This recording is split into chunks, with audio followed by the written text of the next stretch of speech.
আজকের এই পুণ্যময়ী অমাবস্যা তিথিতে সকল ধর্মপ্রাণ উপাসক উপাসিকাদের প্রতি রইল আমার আন্তরিক মৈত্রী ও শুভেচ্ছা। বৌদ্ধ ধর্মানুসারে প্রতি অমাবস্যা, পূর্ণিমা এবং অষ্টমী তিথি হল উপসতশীল পালনের এক বিশেষ দিন।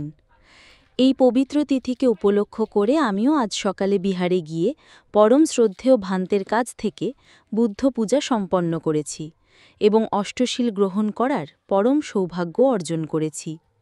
ভগবান বুদ্ধের মূর্তির সামনে নতজানু হয়ে ফুল, বাতি আর সুগন্ধি ধূপ উৎসর্গ করার মুহূর্তটা ছিল অত্যন্ত প্রশান্তিদায়ক। এই পূজার মাধ্যমে আমি কেবল বুদ্ধের প্রতি আমার অসীম শ্রদ্ধা আর কৃতজ্ঞতাই প্রকাশ করিনি, বরং তার প্রদর্শিত ধর্ম ও আর্য সংঘের প্রতিও আমার আস্থা ও বিশ্বাসকে পুনঃপ্রতিষ্ঠিত করেছি। জাগতিক কোলাহল থেকে দূরে এই সামান্য সময়টুকু মনের ভেতর এক অনাবিল শান্তি এনে দিয়েছে। এর সাথে গ্রহণ করেছি অষ্ট অঙ্গ উপসৎশীল। প্রাত্যহিক জীবনের পঞ্চশীলের ঊর্ধ্বে গিয়ে আজ আমি প্রাণীহত্যা, চৌর্যবৃত্তি, অব্রহ্মচর্য, মিথ্যাভাষণ, মাদকদ্রব্য সেবন, অসময়ে ভোজন, নাচ গান বাজনা ও প্রসাধন থেকে বিরত এবং উচ্চ আসনে শয়ন থেকে বিরত থাকার সংকল্প নিই।